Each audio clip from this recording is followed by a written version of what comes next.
Fala galera, o intuito do conteúdo de hoje é explicar a noção básica de algoritmos.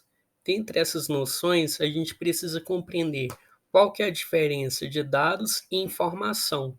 E em seguida, nessa etapa, como que os dados são transformados para se tornar algo que nos traga valor, temos o caminho entrada de dados, processamento e saída.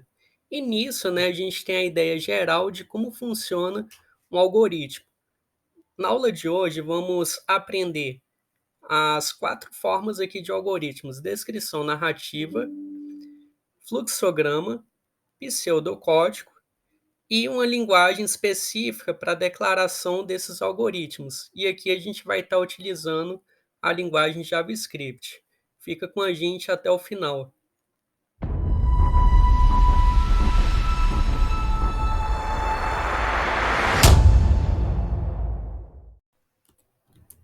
Bom, gente, vamos começar aí com o entendimento de algoritmos. Um algoritmo é uma sequência finita de passos que levam à execução de uma tarefa, o que representa uma forma de solução de problemas. Então a gente começa aí precisando de informações que vão entrar no nosso algoritmo para execução, e nisso a gente tem entrada de dados. E as entradas de dados são informações que estão no meio externo ao sistema. Não é você que vai especificar no algoritmo quais são os dados que têm que ser entrados. Isso é solicitado para algum usuário externo para que esses dados sejam introduzidos ao código. E não precisa ser necessariamente o input do teclado. Pode ser dados puxados, por exemplo, de algum arquivo. Agora, uma vez que você tem esses dados, ao realizar o processamento, você vai introduzir a lógica do que você quer fazer com aqueles dados. E nisso você vai produzir dados de saída. Pode ser mensagens, relatórios, algumas respostas, informação ou resultado desejado. Mas falamos aí de dados que são entrados e que o resultado de um processamento pode ser tanto um dado novo quanto uma informação. Mas qual que é a diferença de dados e informação? Os dados são elementos conhecidos de um problema e geralmente eles são brutos. E quando você organiza os dados de maneira organizada, né, que transmite algum conhecimento, isso acaba trazendo valor àquilo que foi transformado e acaba agregando informação. Exemplo, ó, você tem aqui, ó, conjunto de caracteres bagunçados e você pode entender isso como dados brutos. Mas quando você começa a organizá-los de uma forma que traga coerência e compreensão, agora você está transformando esses dados em algo que te transmite conhecimento e valor, agregando então informação. Então, como que a gente pode representar algoritmos? Temos aí a descrição narrativa. Os algoritmos são expressos diretamente em linguagem natural. E um detalhe que da descrição narrativa você vai especificar o que é necessário fazer em cada etapa, mas você não vai dizer como. O como já você vai ter uma visão melhor, já em fluxogramas convencionais, pseudocódigos e até mesmo uma linguagem de programação específica. Fluxograma, ele é um diagrama que fornece uma representação esquemática de um processo. Já o pseudocódigo é uma forma genérica de escrever algoritmos de forma que possa ser entendida sem a necessidade de compreensão de uma linguagem de programação. Então, aqui ó, temos os elementos de um fluxograma. Esse elemento aqui simboliza tanto o início quanto o fim do algoritmo. Esse retângulo simboliza um cálculo, né, uma etapa de processamento de dados. Esse aqui embaixo simboliza entrada de dados, aqui saída, e aqui a gente pode estabelecer condições. Então, nessas condições, né, ao longo do fluxo, a gente pode bifurcar com diferentes tomadas de decisões. E essa setinha interconecta esses componentes, mostrando a direção do fluxo. que um algoritmo pode ser executado. Então, vamos aqui ó, mostrar, por exemplo, um cenário de um algoritmo que apresente o resultado da multiplicação de dois números. Então, qual que é o passo a passo aqui na descrição narrativa? Passo um: precisamos obter dois números que serão multiplicados. Em seguida, multiplicaremos esses dois números. Por último, vamos mostrar o resultado obtido da multiplicação. Simples assim, aqui está sendo especificado o que é necessário fazer, mas não diz como. Então, vamos verificar isso utilizando o fluxograma. Observe, né, que esse símbolo denota início e pode ser utilizado também para especificar o fim, né, do nosso fluxo. Temos aqui entrada de dados. Observe que temos duas variáveis N1 e N2. E observe também que o que está sendo especificado aqui dentro na entrada de dados não são dados, porque os dados são introduzidos em um meio externo ao algoritmo. E aqui, o que foi introduzido em N1 e N2 pode ser números quaisquer. E na etapa de processamento, dados os números que foi introduzido para N1 e N2, é realizado o processamento da multiplicação. E esse resultado da multiplicação é armazenado aqui na variável m. Essa variável m é exibida logo abaixo nessa outra caixinha que representa a saída de dados. Então, o resultado aí vai ser exibido de volta para o usuário que entrou esses dois dados, N1 e N2. E por fim, chegamos ao fim aqui do nosso fluxo. E já no pseudocódigo, a gente já tem uma noção mais próxima de uma linguagem de programação.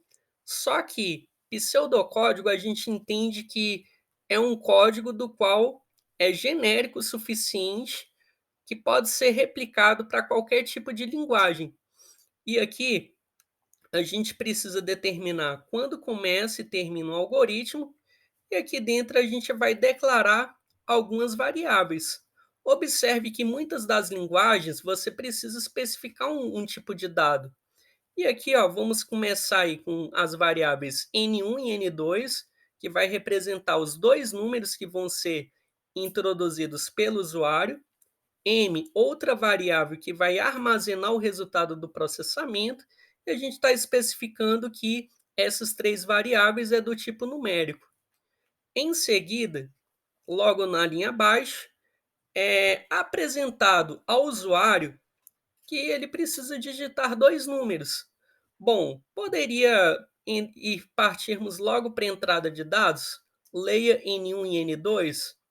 Poderíamos. Essa linha aqui diz que o usuário precisa introduzir dois números, mas como ele saberia que precisará introduzir dois números sem uma informação anterior ter sido exibida para ele? Então, né, em algoritmos é interessante que você exiba alguma informação para que o usuário ele tenha conhecimento do passo que ele precisa realizar em seguida. Então, anteriormente, é exibido aqui, ó, digite dois números, para em seguida essa informação ser exibida para o usuário e ele possa compreender que precisa introduzir dois números.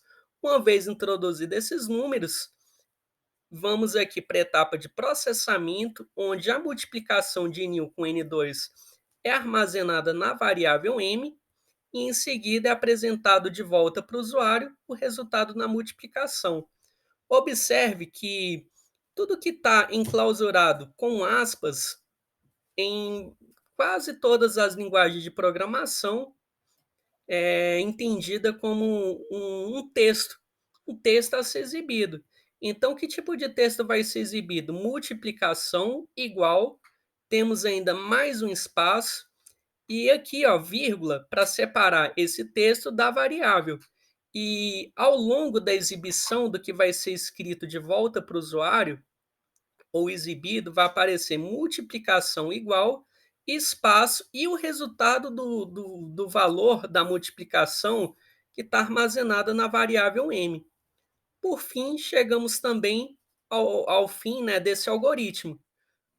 Bom, esse é o pseudocódigo e nós podemos representá-lo, esse tipo de algoritmo, em qualquer outra linguagem. E a linguagem que a gente vai representar aqui é a linguagem JavaScript. Observe, vamos entender inicialmente que o JavaScript ele foi proposto para ser uma linguagem executada diretamente do navegador. E dessa forma, eh, o JavaScript ele não tem uma interação direta com um terminal, um console. E para ser executado fora desse ambiente do navegador, foi criado uma ferramenta chamada Node.js, que pegou todo esse interpretador, colocou aí como uma ferramenta para poder ser executado diretamente do console. E dessa forma, a gente precisa de bibliotecas de terceiros para estar obtendo entrada de dados do usuário, do console. E essa biblioteca se chama PromptSync. A biblioteca PromptSync, a gente precisa importar ela e vamos utilizar a palavra reservada require. E isso é armazenado aí em uma variável e eu estou declarando como constante porque não vamos mudar ela de forma alguma. Então, ela é uma variável imutável. Então, importamos aqui o prompt, armazenamos aqui na variável prompt e já podemos utilizar ela como entrada de dados. Observe que nesse prompt vai ser exibido ao usuário externo, introduz o primeiro número. E ao digitar um número, ao pressionar Enter, o prompt ele vai ler um texto. E esse texto é importante aqui no JavaScript que precisa ser convertido em número, porque eventualmente quando a gente for fazer alguns tipos de operações, vocês vão encontrar algum erro. Então, obtemos aí um número textual, né, alfanumérico, e convertemos aí para um tipo de dado numérico, e essa conversão, esse número, vai ser armazenado aí na variável x. Da mesma forma, introduz o segundo número, vai ser armazenado com a parte depois da conversão, um dado numérico na variável y. Observem também que na linguagem JavaScript, a declaração de uma variável antigamente era utilizada aí utilizando a palavra reservada var. O var entrou em desuso por várias razões, abre espaço e margem para introduzir alguns erros lógicos ao longo do código. Então, recomendo que vocês utilizem let ao invés de var. Isso vai ser uma discussão que vocês vão aprendendo ao longo das aulas. Bom, obtido aí dois números de entrada, vamos realizar um processamento. O resultado do processamento a gente já poderia, né, imprimir diretamente aqui na saída. Mas nesse exemplo aqui na linha 8, a gente está obtendo processamento de x vezes y e armazenando aí na variável resultado. Em seguida, a gente vai exibir esse resultado exibindo algum texto aí para o usuário. Poderia colocar diretamente só o valor resultado? Poderia. Mas quanto mais você descreve, mais você melhora a interação do homem com a máquina, facilita, né, a compreensão do seu algoritmo, do seu código, e você vai exibir para ele que a multiplicação de o que tiver armazenado aqui na variável x vai ser convertido aí para texto. Então, tudo que vem aqui no console log é textual. Temos o primeiro texto, a multiplicação de, entre aspas. Esse mais x é porque a gente vai concatenar o resultado de x ao texto anterior. Novamente aqui, ó, mais esse texto com asterisco, vamos concatenar o asterisco a tudo que tiver anteriormente, mais y e mais aspas é. Juntando tudo, né, a multiplicação de valor de x vezes valor de y é aí concatenado aí com o resultado, beleza, gente? Aqui a noção inicial para que vocês compreendam as quatro formas da gente criar algoritmos, principalmente começando com a descrição narrativa, fluxograma, pseudocódigo e, por fim, a linguagem JavaScript. Espero que vocês tenham gostado. Um abraço e até a próxima.